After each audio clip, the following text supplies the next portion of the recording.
Hi everyone. Welcome to this module on image composition. Mastering image composition is a lifelong journey, but this lesson should help to give you some good basic advice for making a solid composition. The first thing to consider is the proportion and orientation of the image itself. If we stick to rectangular images, we have these three basic types, and they each have different properties. A square image has no bias horizontally or vertically. It's neutral, stable, and static. This shape tends to promote the abstract qualities of an image, and that's why we've been doing a lot of our early warm-up exercises using squares. A horizontal image is often referred to as landscape, and it has a tendency to be expansive and often peaceful or calm, with a flattening out or settling down feeling, and it naturally has a left and right bias. Conversely, a vertical image or portrait is usually more aggressive or assertive and has an energy moving upwards or sometimes downwards. These images are often very dynamic. Symmetrical designs are almost always best with a vertical format, as the format adds strength to the boldness of a symmetrical design. It's also really interesting to note that the image surface has some built-in meaning before you even begin to create an image. The bottom of the image is perceived to be closer and the top to be further away. Also, the image surface has a left to right bias that probably has something to do with reading from left to right. And I don't know if this bias exists for cultures that don't read left to right. It follows from that bias that the left edge is associated with the past and the right edge with the future. Also, reading from left to right, movement going up is positive. Think like stock market projections or something like that. And conversely, going down has a negative feel. And for any shape image, the center has a very special power. And it's not to be toyed with lightly, but treated with great respect. The outermost edges of any image are also imbued with some extra juice, and we'll get into that more in just a minute. I've said this before.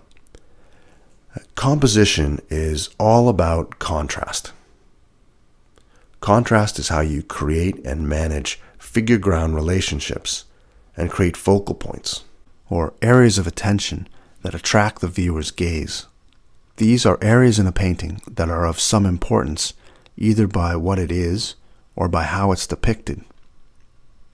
A person in a landscape, for example, is pretty much guaranteed to create a focal point. Similarly, it's usually true for animals as well. But it could be any object that might be considered the main item of the painting, maybe a flower or a car or whatever. Focal points are also created wherever something visually interesting happens on an image, a dramatic change in color or tone, for instance, or something that is perceived as being different from the surrounding area. Something is perceived that way if there is some kind of contrast.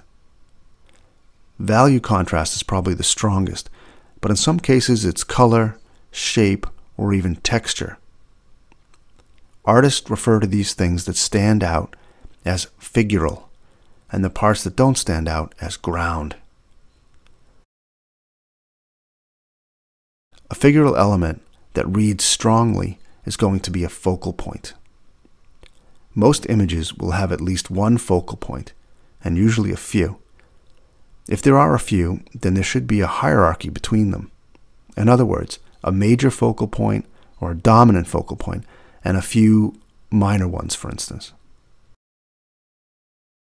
For all these compositional elements, masses, lines, and focal points, it's the relative size and the degree of contrast of these that will give them their relative visual weight.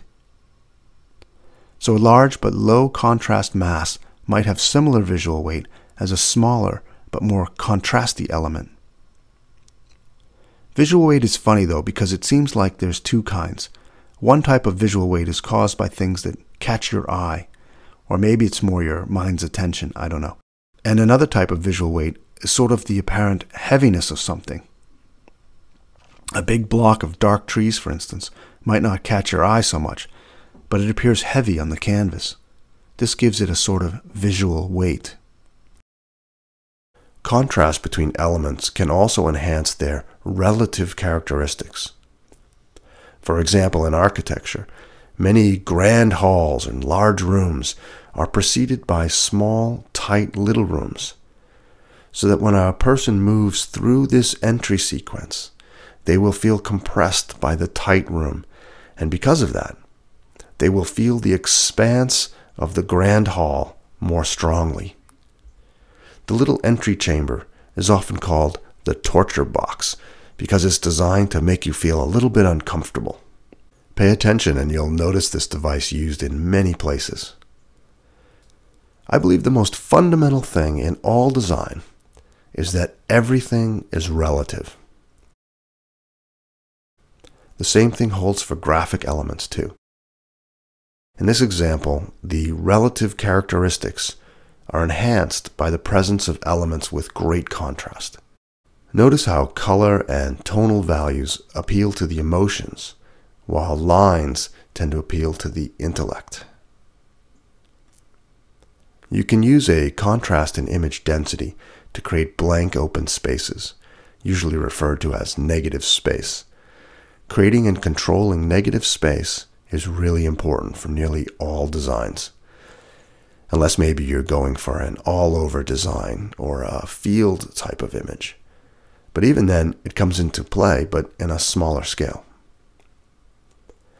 Negative space is usually interdependent on the figural shapes of the design, or the shapes that are more object-like, which define the edges of the negative space. Hierarchy has been mentioned a number of times, but let's dive a little deeper on it here. A single shape is often best defined with a hierarchy of forms. An S shape, for instance, can be even or uneven. Even is stable and more static, whereas uneven has some hierarchy. I build shapes for all kinds of designs by tackling it in 3 stages. First, there's the main overall form or shape. Then there's the modifiers to that shape, which are small changes to the overall form that are added unevenly, meaning both the size of the changes and their placement is not consistent. It's uneven and done hierarchically. And then there's a layer on top of that, which are the details. And likewise, these are also added in a non-even way for best results. Small, medium, and larger details of various types with irregular intervals between them. Dividing the space of an image works very similarly. You rarely want to divide an image exactly in half. Usually it's around 1/3. And you can continue to divide an image into a set of unequal divisions. This is hierarchy. Large, medium, and small, all arranged with varying intervals. Hierarchy will help to create and maintain focus and emphasis on a design. It's with a hierarchy of contrast that you can determine which elements in the design will be featured with a starring role or have a supporting role. Remember, it's not just size and shape that creates hierarchy, but any perceptible contrast, especially color and value contrast, which are very important. So make sure all your contrasts are creating the right degree of attention and bringing it to the right places. You will find that you can improve many designs by just increasing the hierarchy more than what you already have. You can do this by making your big things bigger and your small things smaller, for example, to increase the size contrast. And of course, you can do the same thing for color and values and other attributes as well. But the main thing is to be decisive. Nothing ruins a design more than a tentative move. Take a look at these abstract expressionist paintings by Franz Kline. These very large paintings are bold statements of form and space with an amazing economy of means. Notice the excellent hierarchy, figure ground, negative space, and flow these paintings have. His brushstrokes are sometimes so wide that they function as both lines and shapes. And the figure ground is often flipping back and forth. And I find this flipping cool. Here's a few more abstract expressionist paintings by Hans Hofmann. He described his painting process as one of pushing and pulling forms in space. And I think what he meant was that his handling of the paint and overlapping of the forms would create this complex interplay between figure and ground, hierarchy, and negative space. Entrances are very important for many forms of design. The entrance of an actor, the entrance sequence to a building, or the onboarding experience for a web app, for just a few examples. Even images need a good way for the eye to arrive. One way is to provide a stepping stone that leads the eye inexorably to the dominant feature. And this reassures the viewer's eye and supports their perception, which helps to make the image accessible. A bit of perspective leading to an eye-catching form can do the trick nicely too. Or just some sort of foreground line that's leading the eye there. The crux of the formal aspects of visual design is to capture the viewer's attention and then lead the eye around. Artists often talk about eye paths when talking about controlling a viewer's gaze. The eye will typically move from focal point to focal point, and it's the designer's job to help support that movement. The eye likes to follow lines and not move across strong borders. It's kind of weird, I know. The eye will also follow in the direction of any implied motion or action, like the pointing of a finger, or the direction someone is moving, or the direction some object is moving, or the direction someone is looking. The trick is to help the eye move around an image and yet keep the eye moving back into the image. It's best if the eye path crosses the center line of the image at least once. It's common for compositions to lead the eye in some form of a zigzag pattern.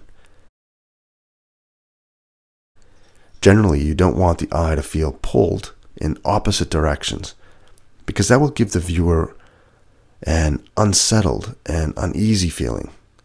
And whether they can articulate that feeling or not, they just won't love the design. It's also bad if the eye is directed such that it zooms right off the image.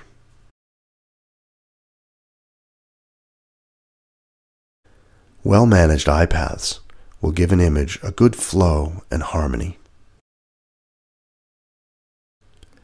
The edges of a composition are very special. I think maybe ever since photography, the awareness of the cropping of an image in both space and time has been heightened. An element at the edge of an image, almost as much as in the center, gets a boost in visual weight and energy. And forms that intersect or make contact with the edges feel anchored and secure. They don't feel like they're floating in space as much. It also suggests that the shape continues out beyond the picture plane and invites the outside of the picture to become sort of part of the image. It can very often be used to breathe life into a dead portion of a composition. Recognizing the dead parts of a composition and activating them is a big part of design. Alignments. The alignment of elements in a composition can be used to create an internal structure to the design, which usually will increase the visual harmony of the piece. It's interesting to note, too, that alignments can affect the perceived figural nature of an element. For example, in this case, with this L shape, the alignment can strengthen a spatial relationship to the element tightly, a little bit, or not at all. And each step is affecting the figural reading of the L shape. Repeated elements can also provide structure and stability and visual interest to an image. And repeated elements are excellent tools for creating images with really good rhythm and flow. Okay, let's look at some common design problems and ways to deal with them. It's really easy to create trapped space, and these add an element of unease to an image, which usually you don't want. It can happen when you have ragged text against a hard edge, or an image shape against a graphic form, for example. A simple improvement to the design is to either fill the space or to find a way to open the trapped space and link it to the rest of the design. It can sometimes be difficult to tell the difference between dead space and negative space. But with practice, you'll start to notice that good negative space has a visual energy, and that dead space feels like something's just lacking. I don't really know how else to say that. When you identify dead space, or space that's been somehow cut off from the rest of the image, you can do a few things to engage the space. Reduce or remove the barrier, or overlap the barrier with some form. Or in some cases, just adding some element will bring it back to life and activate the space. Another common problem is that sometimes a design will lack cohesion and will have scattered elements with no apparent connection. It feels like the elements are almost randomly distributed without any structure, idea, or organizing principle, or maybe not enough. In that case, you'll want to look for ways to create more effective groupings of elements, or maybe you'll need to create fewer groupings or more logical groupings. Anyway, this will come up a lot more in Module 7 when we look at page layout designs and working with grids. Similar to lacking cohesion, sometimes elements of a design will feel too floaty, too random, or disengaged, and you can anchor these forms by intersecting or touching the edge of the image, or by using an alignment to some other element in the composition to tie them into the overall design. In general, you'll want to avoid a composition with sharp edges and corners that are nearly touching, as that will create an unpleasant and unresolved feeling in the design. Also, you should, in general, avoid the stair-stepping of elements. It's always a good idea to test your designs by shrinking them down very small and seeing how they read then. Or try squinting, which is it sort of removes the details and leaves the main big shapes and strokes. Another thing that I do all the time is to flip the image and see how it looks when mirrored. Sometimes that can help you to see the image with fresh eyes. Well, there's a lot more to say, of course, but I think that's good for now. In the next module, we'll break out the paints and get dirty with color. Alright, well, not really dirty. See you there.